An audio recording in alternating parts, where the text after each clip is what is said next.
देखो हमारे पास जो नेक्स्ट थ्योरम है वो जो हमने थ्योरम की थी नोथेरियन के लिए सेम थ्योरम है हमारे पास आर्टिनियन के लिए। लेकिन आर्टिनियन के अंदर वहाँ पे तो फाइनाइटली जनरेटेड था, लेकिन यहाँ पे हमारे पास एक न्यू डेफिनेशन यूज होगी जो है फाइनाइटली को जनरेटेड। अब सबसे पहले फाइनाइटली को जनरेटेड का हम कॉन्सेप्ट पढ़े तो उससे पहले हमारी डेफिनेशन क्लियर कर लेते हैं कि फाइनाइटली को जनरेटेड होता क्या है। तो देखो ये कहता है कि मान लो मेरे पास एम कोई भी आर मॉड्यूल है, ठीक है, उसको फाइनाइटली को जनरेटेड हम कब बोलेंगे, इफ़ फॉर ईच फैमिली, यानी कि हमारे पास एम के सब मॉड्यूल्स की कोई भी क्या है आर्बिट्रेरी फैमिली है, सच दैट कि क्या अगर उनकी आर्बिट्रेरी फैमिली की इंटरसेक्शन 0 आती है तो अगर मैं ये प्रूव कर पाऊँ कि उसके पास जो आर्बिट्रेरी फैमिली थी उसका मैं कोई भी फाइनाइट सबसेट ले लूँ, ठीक है, अगर उनकी इंटरसेक्शन भी 0 आती है तो मैं क्या बोल दूँगी, फाइनाइटली कोजेनेट। फिर से देखो, अगर एम कोई भी मॉड्यूल है, एम लैम्डा उसकी कोई भी क्या है आर्बिट्रेरी फैमिली है, आर्बिट्रेरी, अगर उसकी इंटरसेक्शन क्या आती है, सिंगलटन 0 आती है, तो मुझे दिखाना है कि जो ये आर्बिट्रेरी फैमिली है इसकी कोई एक फाइनाइट फैमिली होगी, फाइनाइट फैमिली मुझे प्रूव करके दिखाना है, उस फाइनाइट फैमिली की जो इंटरसेक्शन होगी वो क्या होगी, हमारी सिंगलटन 0। तो अगर मैं ऐसा कर पाती हूँ तो मेरे पास जो मॉड्यूल है वो क्या कहलाएगा, हमारे पास फाइनाइटली को जनरेटेड। तो देखो आज की थ्योरम हम करते हैं। हमारे पास क्या है थ्योरम के अंदर, for an R module M हम ये प्रूव करके दिखाने कंडीशन क्या है, इक्विवेलेंट है। जो हमारी फर्स्ट कंडीशन वो कहते हैं एम आर्टिनियन है। सेकंड कंडीशन कहते हैं कि every non empty family of sub modules of M has a minimal element. कल तो हमें नोथेरियन में तो क्या प्रूव करके दिखाना था, जो मेरी क्या थी सम मॉड्यूल्स की जो नॉन एम्प्टी फैमिली थी उसके पास मैक्सिमल दिखाना था, नोथेरियन में। आर्टिनियन में क्या दिखाना है, मिनिमल दिखाना है। फिर वहाँ पे हमें क्या प्रूव करना होता था कि हर एक सब मॉड्यूल क्या होगा, उसका फाइनाइटली जनरेटेड होगा। लेकिन आर्टिनियन में प्रूव करके दिखाना है कि हर एक क्या होगा, कोशेंट मॉड्यूल क्या होगा, उसका फाइनाइटली को जनरेटेड होगा। तो देखो फर्स्ट हम क्या करते हैं कि फर्स्ट इम्प्लाई सेकंड, यानी कि हम ये सपोज तो करके चलते हैं कि फर्स्ट तो होल्ड करते हैं, सेकंड हमें प्रूव करके दिखाने हैं। फर्स्ट होल्ड का मतलब एम आर्टिनियन गिवन है और हमें प्रूव करके दिखाना है कि जो नॉन एम्प्टी फैमिली होगी सब मॉड्यूल्स ऑफ एम की, उसके पास मिनिमल एलिमेंट होगा। तो इसके लिए मैंने क्या मान लिया कि नॉन एम्प्टी फैमिली मान ली, किसकी, एम के सब मॉड्यूल्स की, ठीक है।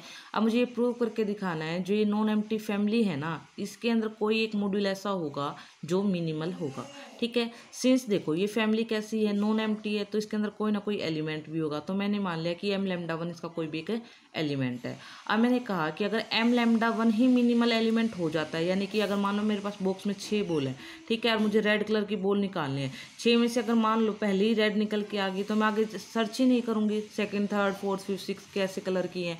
तो इस तरह ये कह रहा है कि अगर मान लो मेरे पास जो आपने फर्स्ट एलिमेंट उठा वही मिनिमल है, देन वी आर डन, तो हमें कुछ करने की ज़रूरत नहीं है। अगर वो हमारे पास मिनिमल नहीं है, जैसे ही मान लो एक बॉल निकाली, अगर वो रेड है, रेड ही चाहते थे तो हम आगे नहीं सर्च करेंगे। अगर मान लो फर्स्ट बॉल आपने निकाली वो रेड नहीं, तो आप सेकंड को उठा के देखोगे। इस तरह ये कह रहा है कि अगर मान लो फर्स्ट मिनिमल नहीं है तो पक्का उस फैमिली के अंदर कोई और सब मॉड्यूल होगा जो उससे छोटा होगा। वही बात है, अगर वो छोटा नहीं है तो उससे और छोटा होगा। फिर वही कहता है कि अगर मान लो एम लैम्डा 2 छोटा है तो हमें कुछ करने की जरूरत नहीं, क्योंकि हम छोटा ही चाहते थे। वही बात है, अगर मान लो फर्स्ट रेड निकल गई तो हमें कुछ करने की जरूरत नहीं थी। अगर फर्स्ट रेड नहीं निकली, मान लो पिंक कलर की निकल गई, तो हमने सेकंड को निकाल के देखा, अगर सेकंड रेड निकल गई तो फिर हम आगे करने की जरूरत नहीं है। इसी तरह ये कह रहा है कि अगर मान लो ऐसा नहीं होता तो आप क्या करोगे, नेक्स्ट बॉल को उठाओगे, फिर से नेक्स्ट बॉल को उठाओगे। तो इस तरह लगातार चलते चलते आपके पास क्या बन जाएगी, एक हमारे पास डिसेंडिंग चेन बन जाएगी। डिसेंडिंग क्यों कहा मैंने, क्योंकि पहले सबसे बड़ा है, फिर उससे छोटा, फिर उससे छोटा। तो अगर मान लो मेरे पास, मान लो मैं कह दूं 50, फिर 49, फिर 80, फिर 47, तो ये क्या है, डिसेंडिंग चेन है हमारी, मतलब कम होते जा रहे हैं, ठीक है। और ये डिसेंडिंग चेन हमारी कभी खत्म ही नहीं होगा अगर मेरे पास कोई मिनिमल नहीं मिला। बट ये तो कॉन्ट्राडिक्शन आ गई, क्यों, क्योंकि आप ये मान के चले थे हम आर्टिनियन है, आर्टिनियन के अकॉर्डिंग तो जो डिसेंडिंग चेन होती है वो क्या होनी चाहिए थी, फाइनाइट नंबर के बाद क्या हो जानी चाहिए थी, टर्मिनेट हो जानी चाहिए थी। लेकिन आपकी तो टर्मिनेट ही नहीं हुई। टर्मिनेट क्यों नहीं, क्योंकि आप ये मान के चले कि उसके पास मिनिमल नहीं है, इसकी वजह से आप आगे आगे बढ़ाते रहे। इसका मतलब क्या, उसने क्या दी, कंट्राडिक्शन दी। इसका मतलब क्या है, जो आप मान के चले वो गलत है। आप मान के ये चले पड़े थे कि उसके पास मिनिमल नहीं मिल रहा लास्ट तक, इसका मतलब क्या, उसके पास पहले ही क्या मिल जाएगा, एक मिनिमल एलिमेंट मिल जाएगा। तो यही हमें प्रूव करके दिखाना था फर्स्ट इंप्लाई सेकंड में। देखो मैंने आर्टिनियन की डेफिनेशन वैसे बताई नहीं, नोथेरियन जैसी ही है।